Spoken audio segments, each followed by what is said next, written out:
I'm Scott Al Miller, and this is my daily life living in Nicaragua. Today I've got a viewer question that came in about could he find a very basic house, maybe out in the country, for around $10,000 to $15,000 US here in Nicaragua. Would that be a viable solution for him? So I love getting viewer questions. It's always so much fun to be able to interact with you guys and engage. So we're going to be talking about just what that might entail, what that could look like. But we're not going to, I still have foot issues. We're not going to go out and show any example houses, but we're going to talk about what that could be like right after the bump.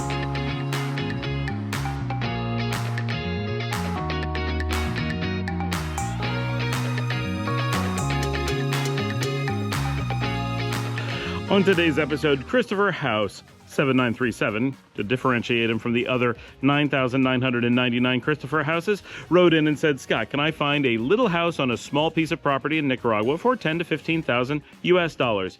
Like in a poor area or out in the countryside, a place to rest, have a refrigerator and a stove to cook, and a shower. So he seems to be setting expectations here. He's not looking for anything fancy. He understands it could be in a barrio or something. So we're working with $10,000 to $15,000 US. Is this possible? Quick answer, because I know you guys hate when I go long. So here's the thing. Half of you hate when I'm long-winded and half of you hate when I'm not. So I'm going to do my best, right? So the quick answer is yes, this is doable. Remember, he set some expectations. Like, it seems like he understands what we're probably looking at, but let's talk about that. So if we're looking at fully built houses, like relatively modern style that you see all throughout the country that are in developments, and the one I always use as an example because we've shown it on the show multiple times and is pretty local to me here in Leon, is the Casa Leon community built by Casa Nica, which has very standard homes. You see these all over the country, but we know the prices here vary from on the lowest end, which, let's be clear, 2-bedroom, 1 bath. Now this is open. This is not an AC style. This is where you have a little bit of opening around the roof, so it's not sealed, and that is so you get better air cooling, because there's really never a time that you want to make sure your house is warmer, right? That's never really going to happen in the majority of the country. There are a few places, but almost always you want that fresh air. So these places are not designed to be air conditioned. They're designed to be affordably cool. So that is a popular style here. They've got open windows. You can, of course, modify them, but it's a 2-bedroom, 1 bath with a very small kitchen area, very small living room, but it's kind of like a slightly more than a 1-bedroom apartment, but a very small one, almost an efficiency kind of thing. But that's a house you would own. You would have a small yard around it, a little place to do your laundry out back. Nothing special, just a spot to park your car, not a garage. But those start as low here in Leon, in the city area, not inside the city limits, but well within the metropolitan area for $15,009. So that's above the budget, but that is in a development where you're paying at least several $100s premium for the lot before anything else. So that is just to give you a ballpark starting point of if you were willing to go up to $16,000, what you could have. So are there things that are lesser than that are available more cheaply?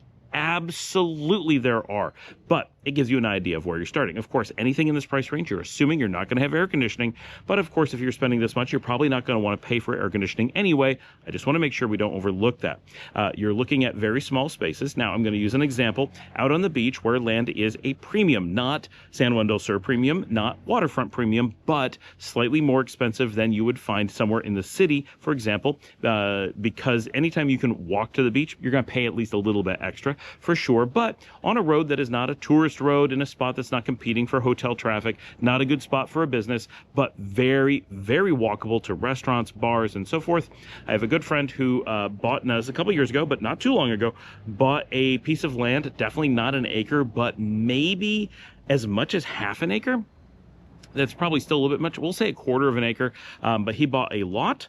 He put up a wall around it. He put in a garden. That probably didn't cost him anything. And he built a small house. I describe this house as a studio house, meaning it does have a bathroom, but the rest of the house, the bedroom, the living room, the kitchen, that's all one open space. But it's a real house with a roof, but not air conditioned, right? All of that he did for under $13,000. So that is a full house that he built. That means he's paying a premium. Pre-built houses, a little bit cheaper. And it's in a beach location and a relatively large lot, way larger than you would have in a city normally, and certainly larger than you need for the kinds of things that Christopher House is asking about. So that gives you a we'll use line in the sand as a pun there because it's just off the beach. But that means that what he's looking for from that description, certainly enough to cook, certainly enough to sleep, certainly enough to have a getaway and relax, is available even in a beach community, and not a remote beach community. We're talking a premium, but not San Juan del Sur beach community. So that's really important because that means we have kind of a general guide. So if you're going into one of the cities, if you're in Leon, Managua, maybe not Granada, but Matagalpa, most of those, you're going to have a lot of barrios that are not at all interesting or specifically interesting to tourists and expats. If you get into those, the prices drop dramatically. Now, many of them, it's extremely difficult to come up with what the price ranges are because no one's really buying and selling houses. Most of them stay with family. So it comes down to a lot of going around and investigating, asking questions, talking to people, and finding out what they might be willing to sell you a place for or build your own. Now, you're going to have a lot more mileage building your own simply because it's pretty easy to find lots anywhere in the country that are going to be super cheap. You're not looking for a big space. You're not looking for a lotification or anything like that. A lot of the lotifications are going to be that's a development, a residential, where they may not have any of the utilities in yet, but they have divided the place into lots, hence the word lotification. But that's the real Spanish for it here. It's colloquial local Spanish, just to be aware. Don't try to use that in Spain. So if you're looking at a lotification, quite often you're going to be looking at $5,000 or higher for the lot. And sometimes that's worth it, but we do have videos about why you need to be wary about one that isn't already very saturated and developed. If they're developed already, they can be fantastic. But you don't want to just jump into one. But that would be completely out of the price range here, so not a problem. If we're looking at regular barrio spots, it is possible to get into those very, very cheaply, especially if a place is empty or the building is damaged to the point where it needs to be reconstructed. You could be in really great shape there. And it is common to get one of those lots and for people to put a nice facade on the front like it's a normal house and then build out just a tiny little studio style thing, kind of like I described, but in the middle of the city, and leave the rest of the lot behind for a garden or outdoor space or something of that nature. And of course, you could start that way and expand slowly over time. If you decide you need another room for something, you start with just a studio and you say, you know what, I'd really like to have a guest bedroom that's separate from everything else. So add that room behind when you have some more money in the future. Lots of options there. Very much a culture where adding on in the future, completely a normal thing, and you have a lot of flexibility. You don't have a lot of problems with permits in most cases. Downtown Leon, yes, we're colonial. Stay outside the colonial zone. But if you're in the barrios, it's going to be super easy.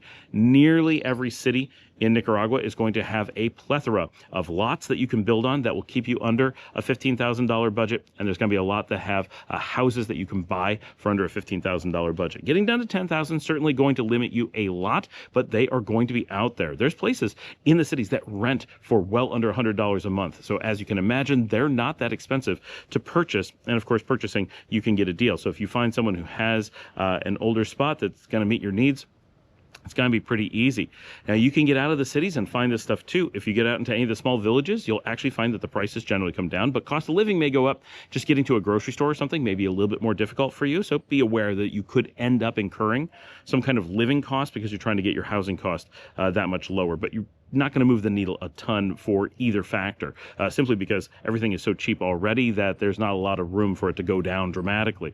In theory, I think you could probably get into a place if you were willing to have very open air, very Nicaraguan living, very poor barrio. I bet you could get into a house sub $5,000. Whether or not that's going to be a place you want to live in, even when expats are willing to live very Nicaraguan, typically there's a breaking point where Nicaraguans are still like, we can handle it, and Americans are not. There's going to be exceptions, but very, very unlikely. So just important to keep that in mind. But I think in that 10 with a little bit of buffer up to 15,000, I think, it's going to take a lot of work because these are not going to be advertised. No one's going to be out there putting it on a website, nothing like that. But if you find barrios that you're interested in anywhere in the country, or villages that you're interested in, or are simply willing to go out in the country and start asking questions and put in some effort, hiking around and be like, this place is great, I'm going to find who owns this place and just ask some questions, you could come up with some really good options, because all it takes is finding a farmer who has a beautiful field and you're like, this is the spot I want to be. You don't need to buy the whole field. You need to slice off a little piece on the edge of it. You want to buy that.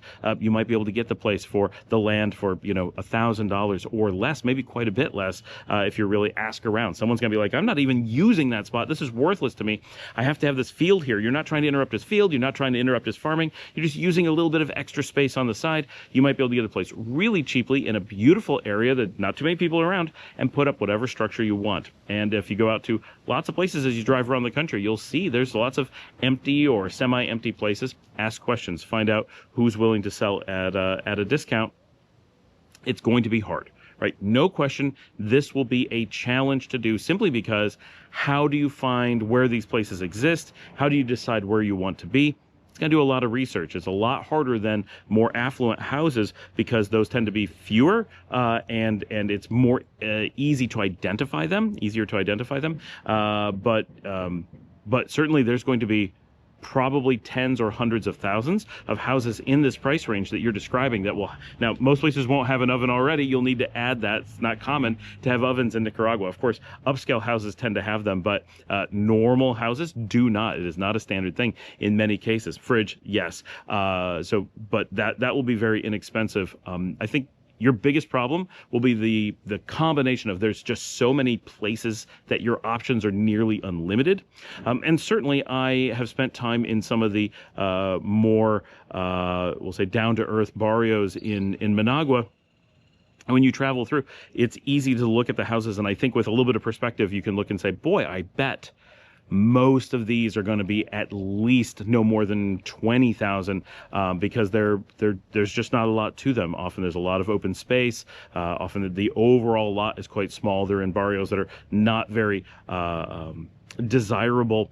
And the people who are living there, right, you generally have incomes in the $200 to $600 per month kind of range, often with one person supporting several. And so the amount of money that could possibly go into the purchase of a house just isn't that high. And the cost of constructing them often isn't that high. Many have dirt floors, or at least partial dirt floors.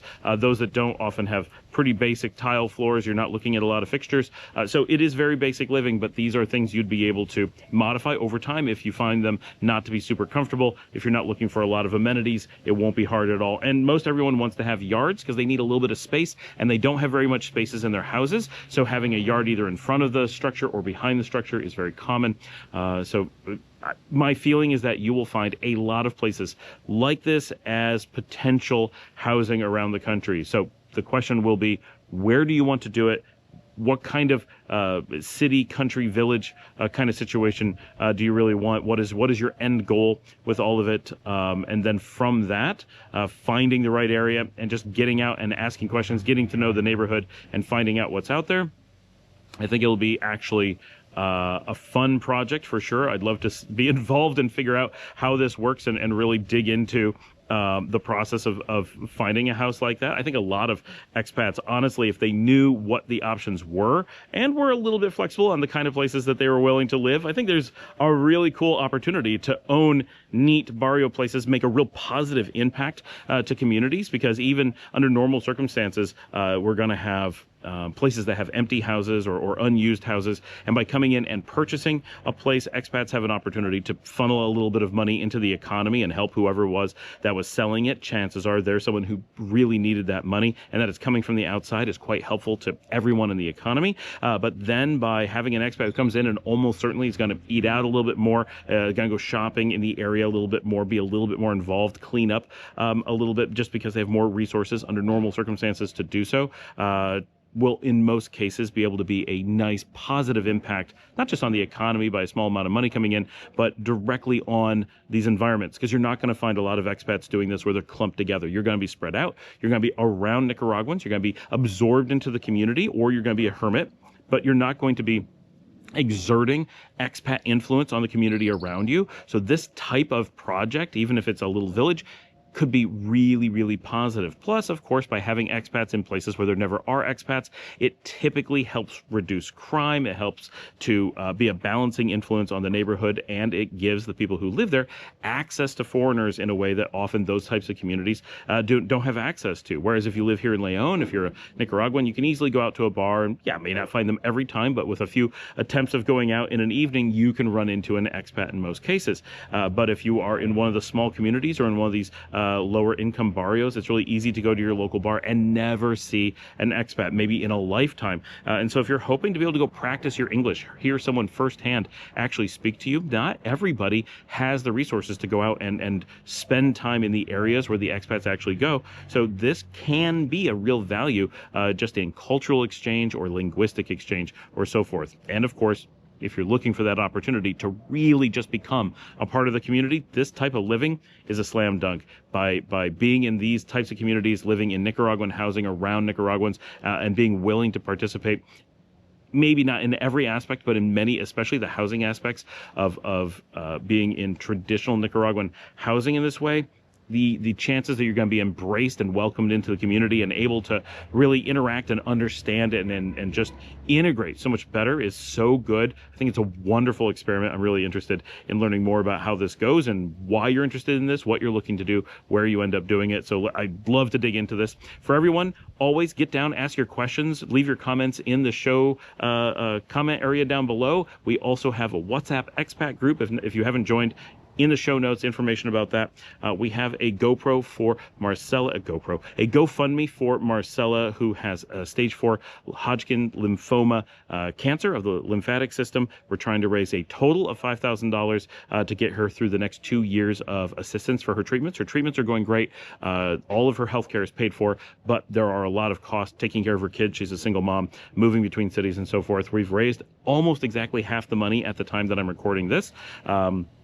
But we have about $2,600 left to go that we need to raise, and we think with that $5,000 total, that it'll get her through 2 years of all the support that she'll need financially to be able to get through all her different layers of treatments. And she's in chemo right now, and that's really helpful. Thank you so much to everyone she's so encouraged by the outpouring of support. You know, like, Nicaraguans never see this kind of financial support, and so rapidly from this community. We are so thankful for everyone who's helping keep her spirits up, and she is doing quite well at this point, but it is stage 4 cancer. Like, this is very serious, and it was not the cancer that they used to discover this. She actually has other issues. It's all on the video on the GoFundMe page, which is linked in the show below.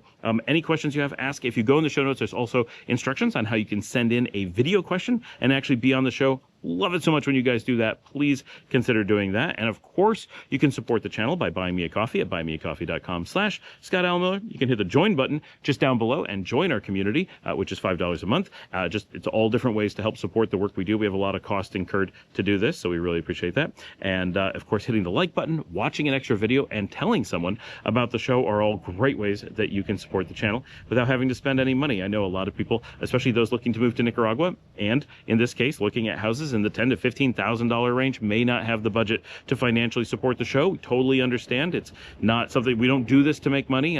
Really do this because I think it's important, and I really enjoy all of you guys and the wonderful community we have. But you can support the show simply by doing those things, sharing it, telling people, watching another episode. Those things make a big difference too. Thank you so much. I will see all of you tomorrow.